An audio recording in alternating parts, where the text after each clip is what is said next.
c'était 2 hommes qui rêvaient absolument d'avoir un enfant. Et il y a 2 femmes qui nous ont aidés à réaliser ce rêve-là. Et non, c'est pas prévu. Ça marche pas dans ce sens-là. Non, ça va pas marcher là. À mon avis, on verra, mais je pense que ça va être un bon gros hétéro. Putain, pourquoi tu dis ça?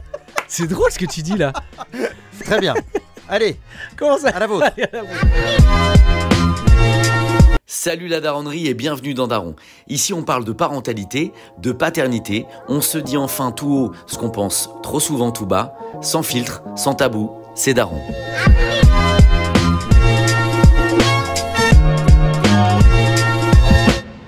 Christophe, salut. Ça va? Ça va super. Merci d'être dans Daron. Je suis très content de te recevoir. Ça fait un moment d'ailleurs qu'on se tourne autour. Qu'on se court derrière, mais on a réussi à trouver, un rendez-vous. Oui, mais un daron s'est occupé. Et voilà. Alors, disons les choses. Je vais le dire face caméra parce qu'il faut en parler. On me dit souvent, mais ça manque de contenu. Bah oui, mais la daronnerie, ça prend du temps. Christophe Beaugrand, animateur, journaliste, chroniqueur et daron. Et daron, et surtout daron. Comment ça va, toi, la daronnerie? T'es quel genre de daron, Christophe? Alors moi je suis un peu le copain avec qui on fait des conneries en fait. Donc j'ai beaucoup de mal à être autoritaire. C'est terrible. Il y a l'histoire du good cop, bad cop. Ouais. Moi je suis un peu plus good cop. Moi je me fais engueuler par les deux, par ton mec, par mon mec et parfois par mon fils. C'est terrible. T'es trop cool. Non mais après j'ai tellement rêvé de devenir papa. C'est un projet que j'avais, une envie très profonde que j'avais en moi depuis tout jeune en fait. J'ai eu cette envie de devenir papa très jeune et du coup maintenant j'en profite à fond. Ça, parce que c'est arrivé tard quand même. Donc, mais c'est un truc que c'est vrai que j'ai lu, que j'ai vu sur toi. T'as eu envie d'être papa très jeune. Ah ouais. Ce qui est quand même, moi qui ai eu l'occasion de par mon média de faire des interviews quand même de daron, c'est très rare. En fait, j'avais pas prise de conscience comme ça. J'avais pas forcément envie de devenir papa jeune, mais je savais très jeune que j'avais vraiment envie de devenir papa un jour, que ça allait être quelque chose de très important dans ma vie. Et surtout, vu que je suis homosexuel et que je l'ai découvert assez jeune, j'ai eu cette angoisse de me dire, est-ce que je vais pouvoir réussir à réaliser ce rêve-là en fait? C'est ce que je voyais comme un accomplissement. T'as eu vraiment physiquement des petits moments comme ça? Comment ça se matérialise quand on a, je sais pas, 10-11 ans, de moments où tu dis ça va être en fait, ce qui me perturbait vachement, déjà il faut accepter son homosexualité, se dire qu'on va être un peu en marge, surtout à l'époque. Moi j'ai 46, j'allais dire, je sais pas me tromper, 46, ça va vite, mon Dieu, c'est terrible, ça va très très vite. J'ai 46, donc il y a une trentaine d'années, on en parlait quand même moins qu'aujourd'hui, donc on s'imaginait moins avoir une vie entre guillemets normale de couple. On voyait quelque chose quand même d'un peu plus décalé, et je me disais même dans ma tête, j'ai peut-être me conformer à une espèce de norme sociale et me dire bon voilà, je vais essayer de trouver une femme, je vais faire des enfants et puis voilà, je vais essayer de me forcer, essayer de naviguer là-dedans, exactement, tout en sachant que c'est en sachant que ce serait pas idéal. Ce serait pas forcément c'est clair. Le kiff absolu. On va revenir un petit peu sur ta vie. Donc, tu t'es marié en 2018 avec Ghislain. Ouais, c'est ça. On dit Ghislain, pas Ghislain. On dit Ghislain. Bravo, tu as un bon point. Ouais, t'as vu. Donc, tu t'es marié en 2018 et vous avez choisi, donc, vous voulu être parents tous les deux. Vous avez eu recours à la GPA. C'est ça. Donc, la gestation pour autrui, c'est-à-dire le recours à une mère porteuse. Absolument. Donc, ça s'est passé aux États-Unis parce qu'en France, c'est interdit. Exactement. C'est autorisé aussi au Canada. Tu t'es beaucoup renseigné auprès d'amis, je sais, autour de toi. Jarry notamment, qui avait eu des jumeaux grâce à une mère porteuse aux États-Unis également. Et effectivement, oui, je me suis beaucoup renseigné parce que il y avait plusieurs choses qui me tenaient à cœur. Moi, je voulais absolument devenir père. Évidemment, mon mari aussi, c'était vraiment un projet de couple aussi, comme pour les couples hétéros. Finalement, c'est quelque chose d'assez classique comme envie à un moment donné de se projeter dans la vie. Et j'étais à la base plutôt favorable à l'adoption. Et la problématique, c'est que l'adoption, à l'époque où on s'est lancé, mon petit garçon a 4 ans, on s'est lancé il y a 2 ans et demi avant à peu près, donc on va dire qu'il y a 7 ans à peu près. Honnêtement, l'adoption par les couples homosexuels, c'était quasi impossible. Il y avait eu qu'une dizaine de cas, et avec des attentes de 5 ans, 6 ans, c'était très très compliqué. C'est déjà très compliqué, on le sait pour ceux qui nous suivent peut-être et qui ont déjà eu ces parcours-là d'adoption. Quand tu es un couple hétéro, c'est déjà la croix et la bannière. Quand tu es un couple homo, tu rajoutes une difficulté qui fait que très souvent les dossiers sont mis en bas de la pile. Donc face à cet état de fait. Aujourd'hui, ça a changé. J'ai de plus en plus de témoignages de gens qui me Tu disent sens que ça avance un peu voilà, dans le bon visiblement, sens. ce côté-là, là, ça avance. Donc, si j'avais dû le faire aujourd'hui, je serais peut-être allé jusqu'au bout d'une procédure d'adoption. Donc là, finalement, face à quelque chose qui me semblait complètement impossible, je dis qu'est-ce qui reste comme alternative? Et il y avait effectivement ce qu'on appelle la gestation pour autrui.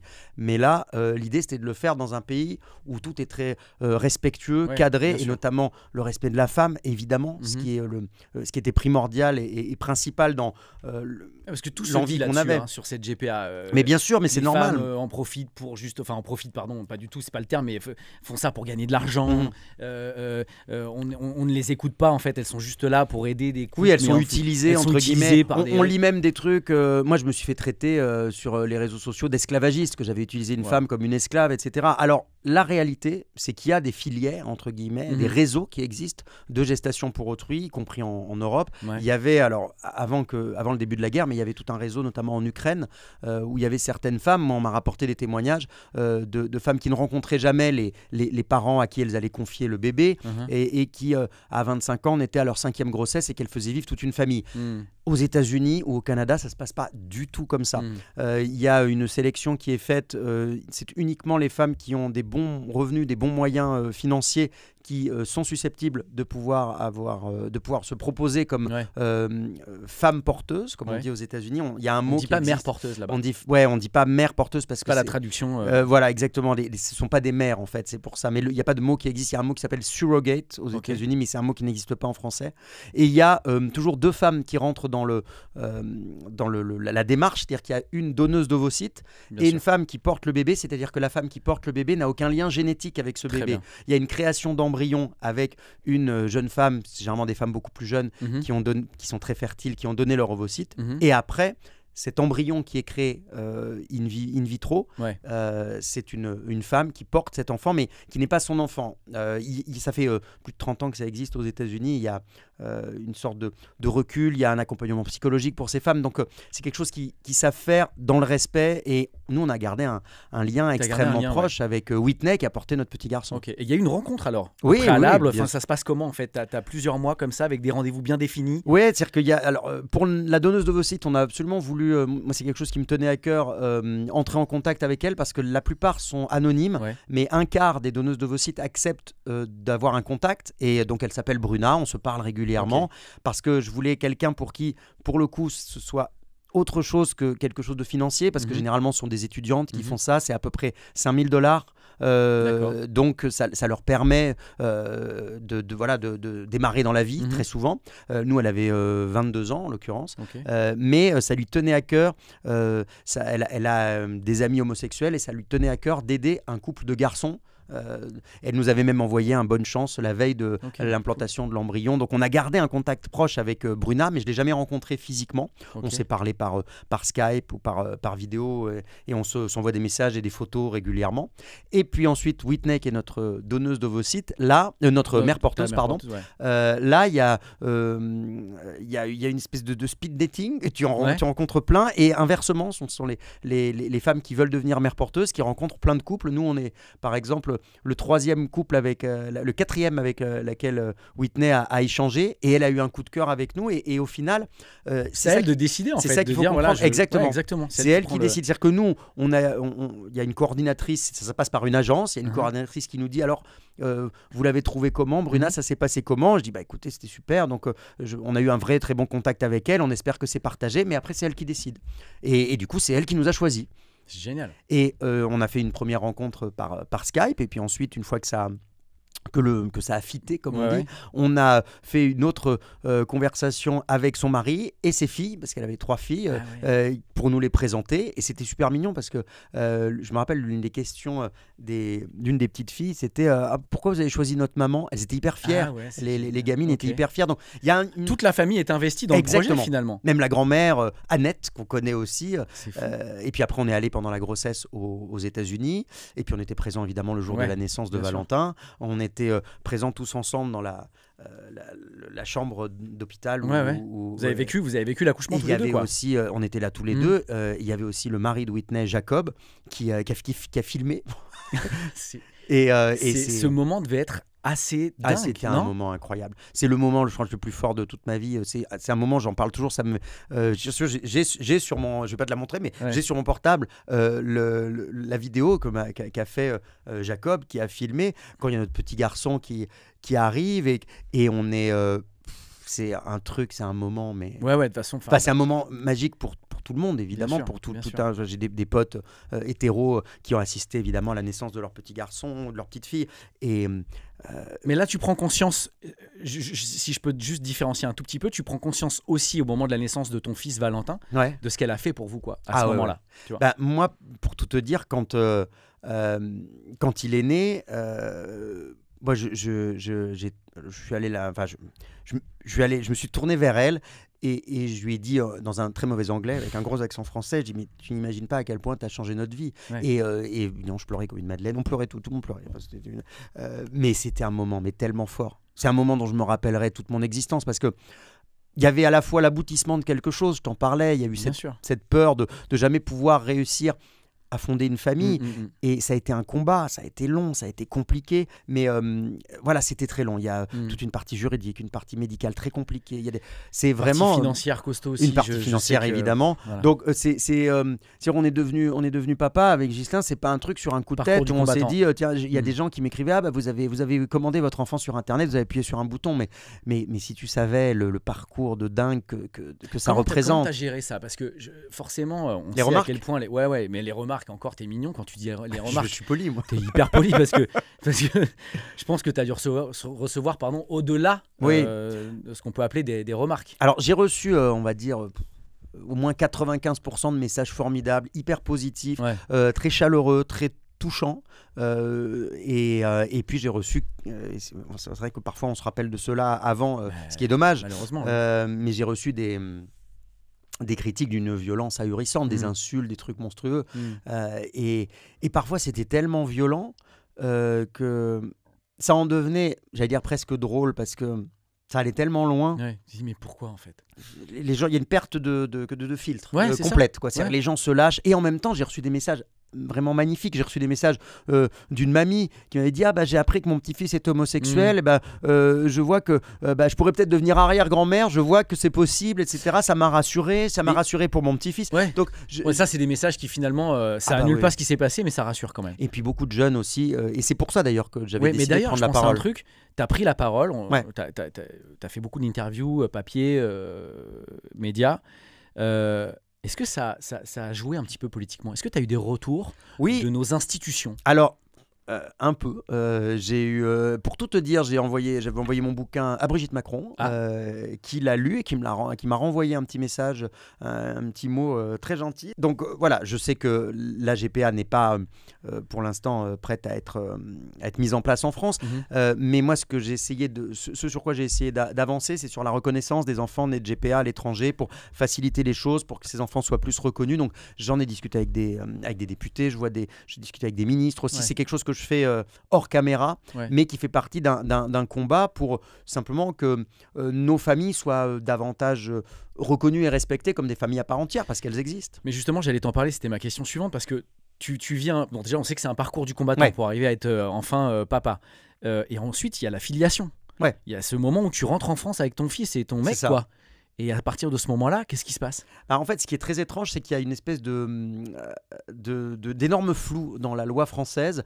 C'est-à-dire que notre enfant est né aux États-Unis, on est tous les deux sur l'acte de naissance américain, mais en France, cet acte de naissance américain n'est pas valable. Le seul truc, c'est que avec ces papiers, ces documents-là, on peut demander les papiers de notre enfant parce qu'on estime qu'il est français. En revanche, il n'existe pas à l'état civil, c'est le truc qui est complètement paradoxal, puisqu'il n'y a pas d'acte de naissance français et la filiation n'existe pas. Ce qui veut dire qu'on dit que cet enfant est français, de parents français, mais tout ça n'est pas... Mais il n'est pas reconnu. N'est pas vraiment reconnu officiellement. Donc là, il faut partir dans une démarche juridique pour faire... Deuxième étape. Je vous épargne les termes juridiques un peu compliqués, me faire une exéquature de jugement en fait pour rendre la décision, parce que tout est juridique aux États-Unis, il y a une décision juridique qui institue la parentalité aux États-Unis, et pour rendre, il faut qu'il y ait un juge français qui fasse un jugement équivalent.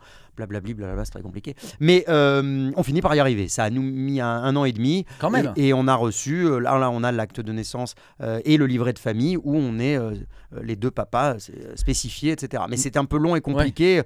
Et potentiellement, si jamais il y avait, j'en sais rien, un accident de voiture et qu'on mourrait tous les deux dans un accident de voiture, vu que théoriquement, les grands-parents n'existent pas, vu que nous, on n'existe pas aux yeux de la loi française en tant que parents, en fait, de l'enfant. Donc, c'est une espèce d'énorme flou juridique sur lequel il va falloir se pencher à un moment donné.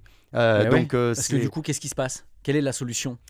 Je te le souhaite pas, bien entendu. Si là maintenant, les papiers sont faits, donc il n'y a pas de problème. Enfin, il n'y a pas de problème. Voilà.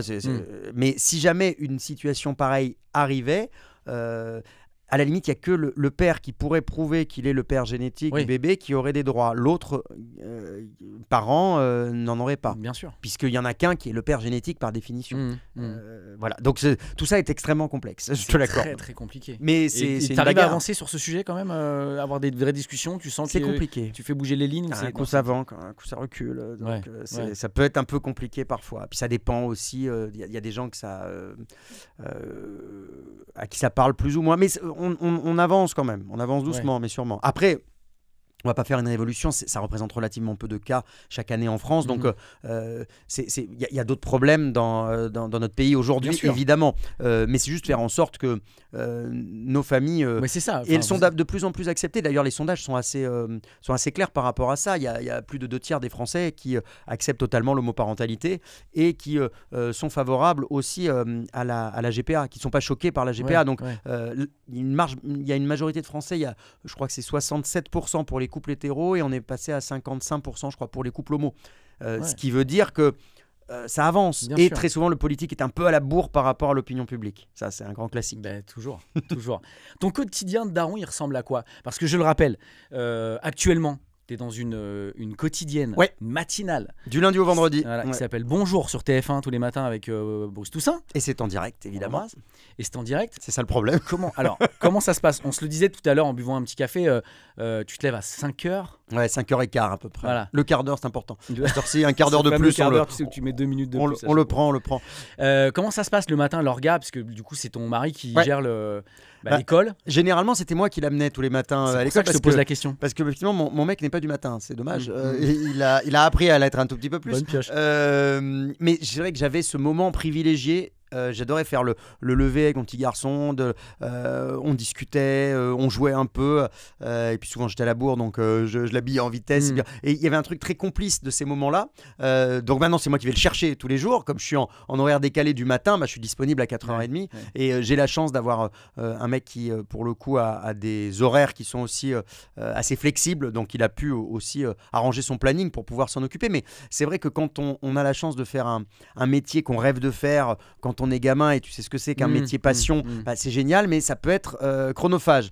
Donc il faut réussir à trouver un équilibre entre cette passion qui nous anime et puis ce qui est le plus important dans ma vie, c'est évidemment ma famille et mon petit garçon. Quand tu parles d'équilibre, c'est un équilibre dans le couple aussi, où justement c'est des vraies discussions en disant voilà, j'ai un nouveau projet qui arrive, ça s'appelle Bonjour, ça va être à l'antenne là.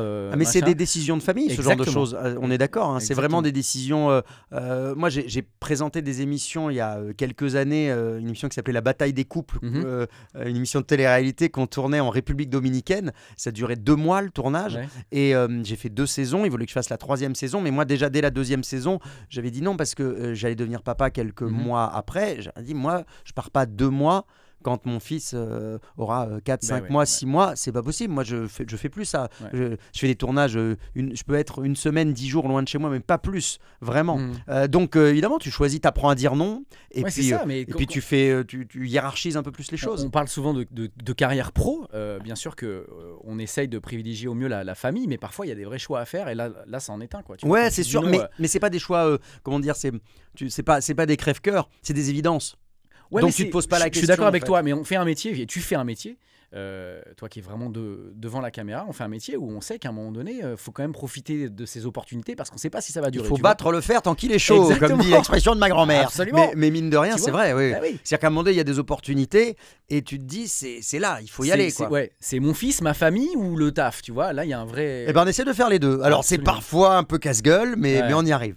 Donc là, Valentin, il est scolarisé. Ouais, il est en deuxième année de maternelle. 4 ans, deuxième année de maternelle. Il est chez les moyens. Et chez les fameux moyens. Ouais. Comment ça se passe? Encore une fois, là, je vais vraiment parler de son ressenti à lui, pas de sa vie de petit garçon, mais je veux dire, t'as jamais eu de retour à la maison d'un truc, je sais pas, d'une réflexion, peut-être d'un parent?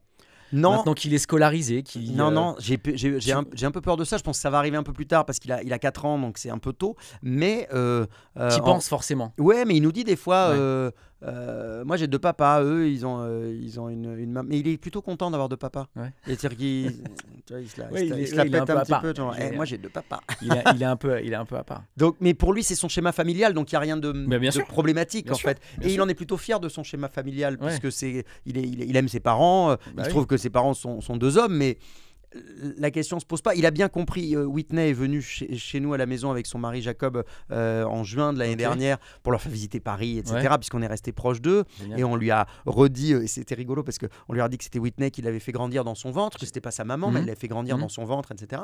Et du coup, au tout début, il a dit mais attends, moi je veux pas retourner dans le ventre de Whitney. Je dis mais non, c'est pas prévu. Ça marche pas Voilà, dans ce sens-là. Non, ça va Non. pas marcher là. Ça marche dans un sens, mais pas dans l'autre. Ça ne fonctionne pas. Mais c'est assez marrant. Il a complètement.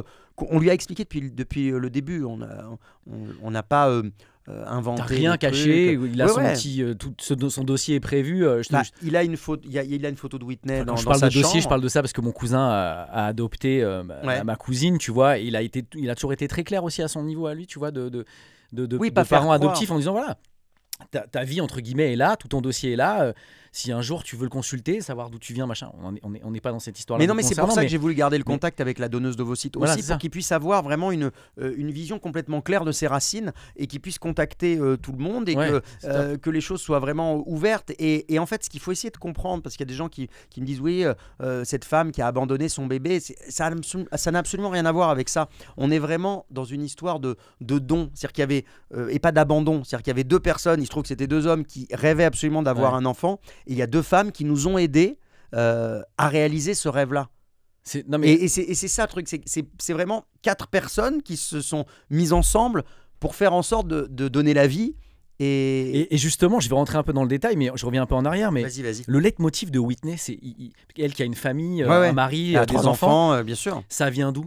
Son histoire. Alors c'est marrant parce que c'est moi ça me taraudait un peu aussi. Ouais. Je me posais la question. Alors c'est vrai qu'il y a une partie financière, mais qui est plus comme une compensation parce que c'est une somme qui représente entre 20 et 30 000 $, ce qui n'est pas ridicule évidemment, mais ça ne change pas la vie complètement. Bien Et sûr. c'est pas anodin pour toutes les femmes qui nous suivent peut-être. Bien sûr.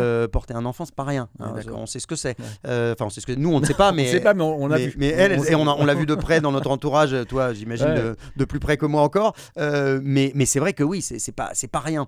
Et voilà. Donc quand tu dois arrêter de travailler, etc. Donc il y a une compensation financière, mais qui est pas démentielle non plus. Donc, mais c'est pas ça le point de départ. Elle était propriétaire de sa maison avec son mari. Ils ont 2 voitures, ses 3 enfants, tout va bien. Je veux dire, elle avait vraiment, je pense, force d'en discuter avec elle, je pense qu'elle avait envie sur cette planète de réaliser quelque chose d'exceptionnel. Ok.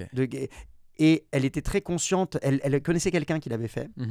Elle avait trouvé, il se trouve qu'une histoire s'était construite avec cette famille, on appelle ça les parents d'intention aux États-Unis, les intended parents. Ouais. Donc il y a des parents d'intention. Et on a construit un truc absolument incroyable. Et elle a raconté que c'était parce qu'on a beaucoup discuté, et que c'était un des moments les plus forts de sa vie. Et quand je lui disais, mais ça va pas te faire drôle quand tu vas accoucher et que tu vas nous confier Valentin, notre bébé, etc. elle nous disait, mais vous imaginez pas, moi c'est ma mission, j'ai qu'un rêve, moi j'attends avec impatience, c'est que je vous vois avec Valentin dans les bras, etc. Et c'était le voir grandir, s'épanouir sans c'est pour ça qu'on s'envoie des photos tout le temps. Oui, mais sans être non plus intrusive. J'imagine Exactement. Elle a sa famille, elle a ses enfants. Non, alors, dans sa tête, c'est pas du tout son enfant. Mais bien sûr, elle dit depuis le début que elle me dit c'est votre petit garçon. Et d'ailleurs, c'est assez marrant parce que je me disais, bon, dans le ventre, il va entendre parler anglais tout le temps, cet enfant-là. Ouais. Donc moi, je faisais des messages que j'envoyais régulièrement. Tu faisais des petits vocaux. Ouais, exactement, on chantait des chansons, genre de trucs, et elle nous envoyait c'était trop mignon, elle nous envoyait les vidéos où elle mettait le téléphone comme ça sur son ventre, et il y avait une chanson qui le faisait bouger quand on lui chantait l'araignée Gypsy qui monte à la gouttière. Okay. Et petit, c'était une de ses chansons préférées, et il l'écoutait et on voyait le ventre parfois qui T'as bougeait. fait de l'autonomie à distance. L'autonomie, tu sais, c'est ce moment où tu passes du temps en tant que papa, un peu, ou coparent, avec ton bébé dans le ventre. T'es là, on fait des appels, on fait des petits touchés, on joue avec la voix, et c'est un peu Mais ce que t'as fait, finalement. On est beaucoup plus proche même à distance que ce qu'on pourrait croire. J'imagine. C'est-à-dire que évidemment, on n'est pas présent au quotidien, mais moi je me rappelle, on est allé à l'échographie des 5 mois ensemble, puisque ça tombait l'été, on est parti en vacances une semaine là-bas chez eux, et on a fait cette fameuse échographie des 5 mois où on faisait l'échographie 3D, on commençait à voir le... Donc on t'a donné le sexe à ce moment-là du bébé, ou t'as pas voulu savoir? Non, on l'avait avant. Tu l'avais eu avant? On l'avait eu avant. On hésitait, et puis finalement on a été finalement Je vais te dire comme tout le monde. finalement bon voilà, je veux pas savoir. Si, je veux savoir. On a voulu savoir un petit peu quand même finalement, et ce qui était génial, c'est que on n'osait pas toucher un peu le ventre, etc. Elle me dit mais allez-y, n'hésitez pas en fait. Et après, quand tu te sens bouger, c'est un moment. Ce petit moment où tu commences à prendre conscience de ce qui va se passer. Ça existe pour de vrai là quand même. Donc Valentin a 4 ans. Il est en moyenne section. T'es il est très fier d'avoir de papa, donc. Bien sûr. Pour revenir à ta question initiale. Absolument. Donc là, tu es pleinement dans ta parentalité. Ouais. Qu'est-ce que tu as envie de lui transmettre, toi, en tant que papa, en tant que daron? Je pense vraiment, alors ça peut faire un peu vieux con, mais... Non, mais vas-y, l'idée c'est... Non, mais des valeurs, vraiment. Mais des valeurs justement qui viennent de ton éducation? Ouais, des valeurs humaines, d'éducation, des valeurs de travail, les valeurs que m'ont inculqué mon père. Mon père est mort quand j'avais 24 ans. Je pense que c'est une des raisons aussi qui m'a poussé encore plus à avoir envie de devenir père moi-même, et d'essayer de reprendre le flambeau de la famille en quelque sorte. Est-ce que tu as eu on vient d'une autre génération, nous, entre guillemets, même si on n'a pas... Voilà, on est encore très jeune, mais notre éducation, j'ai envie de dire, peut-être parfois, et je vais faire une généralité, mais peut-être parfois un peu moins ouverte d'esprit. Est-ce que tu as eu un père aimant, toi, un père bienveillant? Oui, mais pas expressif. Voilà. Très introverti, donc je crois qu'il m'a jamais dit je t'aime, et c'est le genre de truc qui manque, ça, je pense. Et du coup, ça, moi je le fais beaucoup. Je le fais beaucoup. Mais en revanche, il m'a appris des valeurs de droiture, d'honnêteté, de travail, de respect de la famille, de respect des autres, les valeurs familiales hyper importantes, la bouffe. Hyper important. Moi j'adore la bouffe, donc ça fait partie des choses. On va faire les courses ensemble. Tu fais à manger avec ton fils? Je fais à manger avec mon fils, on fait des gâteaux, je lui apprends voilà, et ça fait partie des trucs. Le moment du repas, ça doit être, alors je dis pas tous les jours, on fait pas un repas. Non, mais tu passes des moments un peu où tu lui transmets. Exactement. Et c'est hyper important pour moi, ça. Et ça fait partie de ce que j'estime être des valeurs, en tout cas des trucs de famille que moi on m'a inculqué, qui m'ont, je pense, une ouverture d'esprit aussi, peut-être un peu. Ouverture d'esprit, ça c'est sûr. L'humour, beaucoup. Mon père, même s'il n'était pas très expansif, était fan d'humour noir et d'humour au 10e degré. Donc j'ai été un peu élevé à Pierre Desproges, Fluide Glacial, ce genre de trucs. Charlie Hebdo, tout ça. Les Nuls un peu plus tard. Donc cet humour très décalé. Il fait déjà des vannes. Il nous fait des blagues. C'est bon, ça. Pas toujours à mourir de rire, mais tu te blattes d'un petit gars en moyenne section. D'un petit gars de 4 ans, quoi. Voilà. Mais on sent que voilà, il adore se marrer, il se marre tout le temps. Donc, voilà, toutes ces choses-là. Mais un enfant, ce que je disais dans un épisode précédent, mais un enfant, c'est un peu un buvard, quoi. Tu vois, il regarde un peu aussi ce qui se passe chez lui et comment interagissent ses papas. Et voilà. Donc, moi, j'adorais, par exemple, l'un des trucs qui me plaisait le plus quand j'étais enfant, et j'en ai encore des souvenirs émus, c'était quand c'était ma maman qui me racontait des histoires avant de dormir. Et alors là, tu t'en souviens? Ah oui, je m'en souviens. Je me souviens quand j'aimais bien quand ça faisait peur. J'aimais bien le croque-mitaine notamment. Et je me rappelle que je me mettais sous mes draps comme ça quand elle faisait la voix du croque-mitaine. Qui passe sur mon oui, mais pont, quand rugit les le parents, croque-mitaine. alors là, je vais m'adresser à C'est quand les génial. parents jouent les histoires. Ah, mais c'est On génial. passe encore un cap. Et alors, du un coup, autre moi, stade. c'est un de mes plaisirs. Mon mec est moins fan de ça. Mais alors, moi, j'adore. Donc, moi, tous les soirs, je lui lis une histoire, je lui raconte. Alors, le problème, c'est que là, en ce moment, il est fan de Spider-Man, donc je suis obligé de lui raconter des trucs de Spider-Man. Tu inventes des histoires? Ça t'arrive de faire ça ou pas? J'en faisais beaucoup avant, mais maintenant, j'aime bien ça, moi. il aime bien voir les images. Ouais. Il veut voir les images. Donc, maintenant, je fais moi, mais j'en inventais, je le faisais beaucoup. J'ai inventé une histoire de. Quand il rentrait de l'école, il y avait une maison toute bizarre, il y avait une sorcière qui mettait sa tête à la fenêtre et qui. Voilà, des trucs comme ça. C'est marrant. Mais il a voulu que je rajoute des Spider-Man dans cette histoire. Donc bon. Sur un Spider-Man qui traîne. Donc, je me suis adapté, j'ai mis un Spider-Man, voilà. Mais ça c'est génial. Le plaisir de l'histoire et quand on a raconté une, qu'il en demande une deuxième et transmettre ce plaisir-là aussi. T'as les yeux qui et du coup, il veut des livres. Qui... Et moi, j'aimerais bien qu'il puisse. Alors, c'est vrai que bon voilà, heureusement, il n'a pas encore de téléphone portable. Ouais. Moi, si T'es comment d'ailleurs là-dessus sur les écrans, toi? J'essaye de faire gaffe, mais après, de temps en temps, quoi, des petits dessins animés. Ouais. Mais j'essaye de pas trop long. Pas trop longtemps, surtout. Tu l'as jamais le matin avant d'aller à l'école. Ouais. Jamais ton téléphone pour qu'il regarde un truc. Non, alors ça, non, Ouais. ça j'évite. Il a des petits jeux de temps en temps. Si, alors, en vacances, au resto, genre de truc, oui, j'ai peut-être l'air d'un père indigne, mais on l'a tous fait. C'est parce qu'au bout d'un moment, on mange, c'est long, c'est trop long pour un mais petit. bien sûr. Il faut bien l'occuper un peu. Donc, Bien il regarde sûr. un dessin animé pendant une demi-heure, pendant que nous, on termine de manger tranquille. Oui, ça arrive, faut déculpabiliser voilà, ça. c'est pas la mort non plus. Bien sûr. Si tu le fais tout le temps et que dès qu'il rentre de l'école, tu le mets pendant 2 heures devant la télé, ça va pas. Mais, Vous aviez parlé d'éducation avec ton mec avant ou pas? Que, avant d'être parent, tu vois ce que je veux dire? C'est un sujet de dispute. Attends, je vais te détendre là-dessus. Hein. C'est un sujet de dispute pour tous les couples. Non, Parce qu'on n'aborde jamais ce sujet, tu vois, avant d'être parent. C'est très rare. On fait ça sur le tas. Non, on n'avait pas abordé spécialement. On avait abordé sur un certain nombre de choses, sur les valeurs, sur tout un tas de choses, on était d'accord. Mais j'avoue qu'au quotidien, moi, je suis beaucoup plus patient, beaucoup plus coulant. Et des fois, il me dit, mais t'as vu comment il t'a répondu là? Je dis, ouais, mais c'était rigolo. Mais bon, tu sais voilà. pourquoi? Voilà. Non, mais je te parlais d'éducation. Pourquoi? Parce qu'il a eu une autre éducation que la tienne, c'est tout. Ton mec, il a eu une éducation différente. Moi, ma nana, elle a eu et parfois. Ma mère, elle rigolait pas pourtant quand j'étais petit. Mais là, j'avoue que. Il me fait rire en fait. Pour engueuler, moi, il me regarde, il voit que il me regarde, il me fait. Je dis, ok, bon. Ça marchera pas, là, j'arriverai pas. Ça m'arrive de temps en temps, mais il faut vraiment qu'il me mette à bout, quoi, qu'il me pousse à bout. Mais donc, il n'y a pas de bad cop, good cop chez toi. C'est clair. C'est clair. Oui, ça, je suis good cop, vraiment, trop. Non, mais tu vois, quand il veut un petit bonbon, je dis, ouais, ça va. Et elle me dit, mais arrête, tu lui donnes du sucre tout le temps. Mais j'y arrive pas. Un bonbon, ça lui fait plaisir, c'est pas très grave. Mais bien sûr. Donc il va forcément, il va grandir ce petit loup. Ouais. Et plus vite que prévu. Oui, ça va très. Oui, déjà 4 ans, ça va très vite. Je passe ma vie à le dire, mais ça passe tellement vite. Ils ont quel âge, toi? Elles ont 11 et 8, tu vois. Et c'est passé à une vitesse. 11, c'est une adulte presque. On est là-dessus. Hein. Ouais. C'est-à-dire que maintenant, elle a du maquillage. Alors, elle aime bien se maquiller un peu. J'essaie de lui dire, s'il te plaît, Mila, pour le collège, pas trop, tu vois, mais le week-end, on voit ces trucs et tout. Alors, franchement, on a une super relation et tout va bien, mais quand même. Elle a son caractère et c'est normal. Et donc, forcément, alors, j'allais y venir. On parle forcément un peu de sexualité, tu vois, voilà, on parle un peu de tout ça. À 4 ans, moi, pas encore. Non, pas encore, mais tu envisages quand même. Je pense à ça, pourquoi? Parce que je pense aussi à ton histoire, je pense à ton grand-père avec qui ça s'est pas forcément bien passé quand tu lui as annoncé ton homosexualité. Il m'a foutu dehors, j'habitais chez lui quand j'étais étudiant, il m'a foutu dehors. Voilà. Bon, vous avez réussi à rabibocher? Non. Voilà. Non, jamais. Ça, c'est des moments. Mon père est mort avant la mort de mon grand-père et quand je suis allé à l'enterrement de mon père, il était là évidemment. Je suis allé le chercher à la gare, il m'a pas adressé la parole. Donc, et il m'a jamais adressé la parole jusqu'à sa mort. Bon, c'est comme ça. Il avait fait une croix sur son petit-fils. Mais ça, c'est des moments. Voilà. Tu vois, heureusement, mes parents, le reste de la famille m'a soutenu. Mais ton ça a père été un moment compris. difficile. Oui, mon père y compris. Ton père a toujours eu une belle approche, je veux dire. Vous avez toujours pu communiquer. Communiquer, non, mais je savais qu'il y avait une bienveillance. Ouais. Disons que c'était quelqu'un qui communiquait pas beaucoup, mais vu mon grand-père, mais c'est ça, voilà. Celui qui l'avait élevé, c'était normal que une éducation. Encore, exactement. Oui, ça correspond à ce que tu disais. C'est ce que j'appelle les darons old school, et je leur jette pas la pierre. C'est des histoires c'est des générations.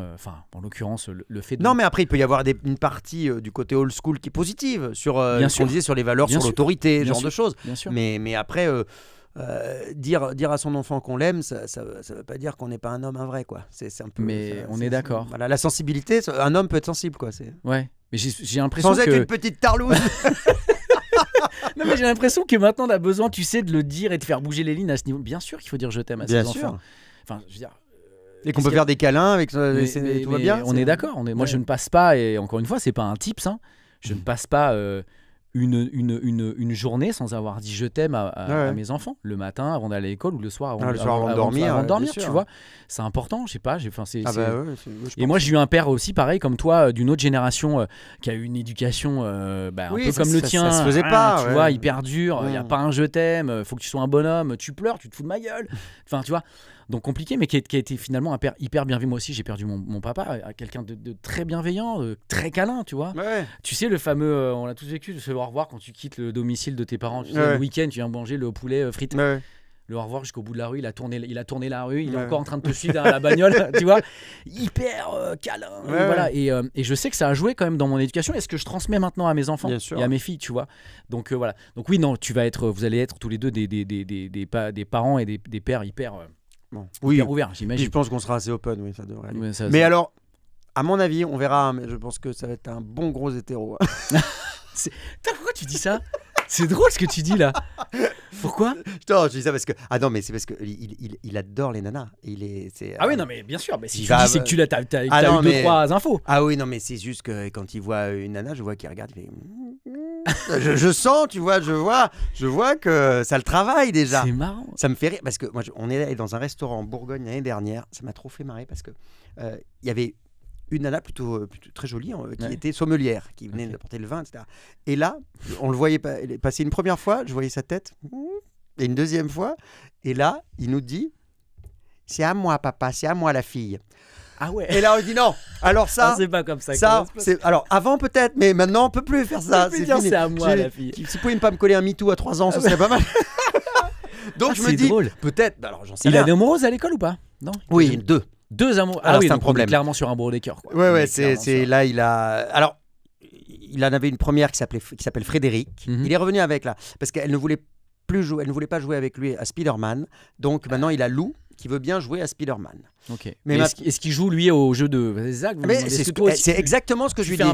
Parce que je lui dis, toi tu joues à la Reine des Neiges, mais non, c'est un jeu de filles. Oui, non, mais il est très comme ça. Et ça me déprime parce que nous, on essaie.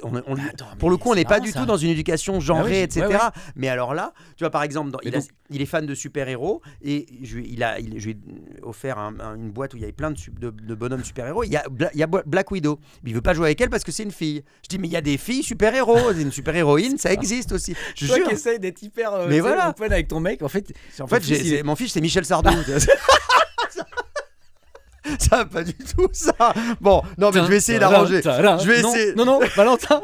Je vais essayer d'arranger ça un peu quand même. Non, je te jure. C'est fou. Et alors, du coup, parce que je pense à ça. Non, mais ça me fait rire en même temps. Son anniv, c'est Spider-Man. Son anniv, je veux dire, elle a décollé, machin, t'as pas le choix. Il a sa housse de couette, c'est Spider-Man.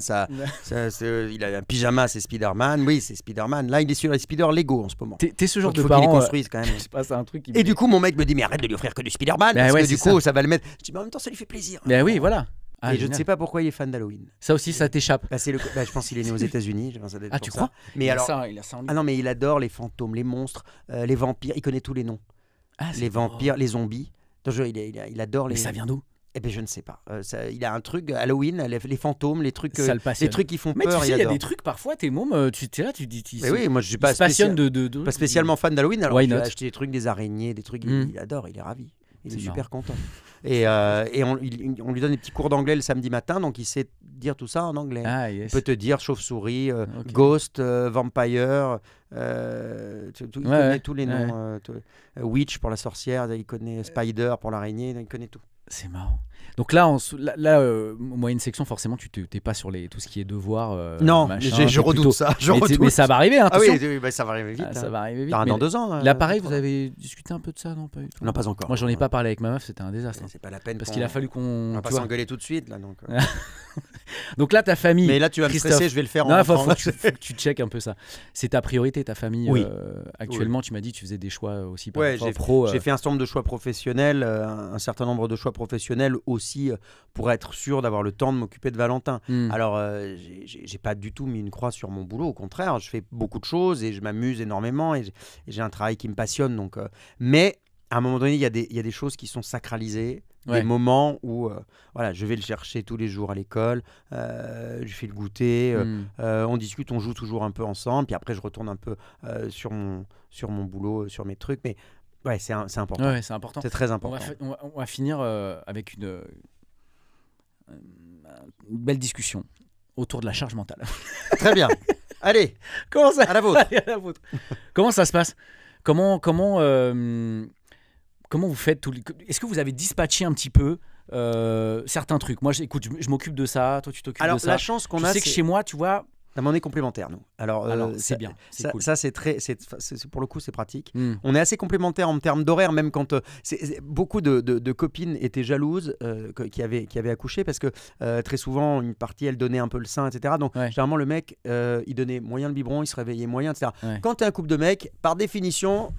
On est tous les deux. Bien sûr, vous êtes logés à la même enseigne. On est logés à la même enseigne. L'avantage, c'est que moi, je suis un peu plus je sais pas pourquoi on est ensemble. Je suis un peu plus du matin, lui, il est un peu plus du soir. Donc, on se croise de temps en temps. Mais moi, je donnais les biberons plutôt à 4-5 heures du mat. Et en revanche, celui de 1 heure du matin, c'était plutôt Ghislain. Et on a eu la chance d'avoir un enfant. Là encore, nos copines étaient très jalouses, qui a fait ses nuits à 7 semaines. Ouais. Donc, cool. il dormait au moins 6 heures. Et maintenant, il dort aussi comme un loir. C'est un gros dormeur. Donc, donc la fatigue n'a pas joué dans votre relation? Non, pas du tout. Pas du tout, et les choses se sont faites hyper naturellement dès le début. Et après, moi, comme je te le disais tout à l'heure, j'adore la bouffe, j'adore préparer. Donc moi, ça me gêne pas du tout de m'occuper de ça. On a une maison, donc le jardin, moi, c'est pas mon truc. C'est lui qui s'occupe c'est vachement bien dispatché, du jardin. Donc voilà, moi, je suis Les rendez-vous chez le médecin? Il est jamais malade, donc on n'a pas fait beaucoup. Un peu de pédiatre de temps en temps. Ouais, mais on a les vaccins, le classique. Quoi. Ouais, mais oui, ça c'était l'un ou l'autre, ça c'était pas un souci. Non, vraiment, les choses se font. Le dispatch se fait naturellement. Non, c'est vraiment que c'est qu'il trouve que je l'engueule pas assez, donc moi je me fais engueuler. Ouais. C'est ça le problème. On vous Pardon, souhaite, je suis trop bavard. Mais non, je t'en prie, tu rigoles. Le rendez-vous, notre rencontre, elle est faite pour ça. Non, mais on vous souhaite que du bonheur, bien entendu. Et puis toi, en ce moment, Secret Story. Ah bah écoute, c'est reparti. Voilà.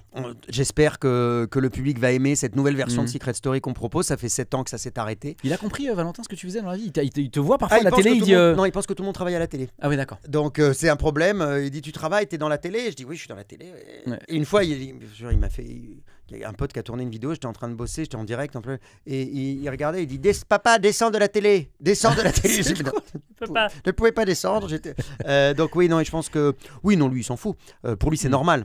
Oui, mais après, il va vite se rendre compte, un peu plus grand, si jamais d'autres enfants me reconnaissent, qu'il va peut-être comprendre que c'est pas tout à fait classique. Pour l'instant, il est trop petit, donc il n'a pas conscience de tout ça. Quoi. Okay. Merci Christophe. Mais merci à vous, merci à vraiment. Je rappelle ton livre parce qu'il est sorti il y a 2 ans et demi, mais pour toutes celles et ceux qui veulent avoir encore plus d'infos et rentrer encore plus dans ton histoire, ça s'appelle Fils à papa avec un S. Exactement. Et c'est aux éditions. C'est aux éditions Plomb, et sinon c'est en poche. On peut le trouver en poche aussi. Et en poche, j'avais même écrit 4 chapitres supplémentaires où je racontais ce qui s'était passé depuis la fin du livre, et je racontais les rencontres aussi, les retours que j'ai eu et les rencontres avec les lecteurs, parce que j'ai eu des histoires géniales de gens qui m'ont raconté leur vie aussi. C'était leur parcours et tout. Leur parcours. Et j'ai voulu rajouter ça quand on a sorti le poche 1 an après. Donc cool. N'hésitez pas. Voilà. Yes, merci beaucoup. C'est moi qui te remercie. À bientôt. À bientôt, avec plaisir, avec les lecteurs, parce que j'ai eu des histoires géniales de gens qui m'ont raconté leur vie aussi. C'était leur parcours et tout. Leur parcours. Et j'ai voulu rajouter ça quand on a sorti le poche 1 an après. Donc cool. N'hésitez pas. Voilà. Yes, merci beaucoup. C'est moi qui te remercie. À bientôt. À bientôt, avec plaisir.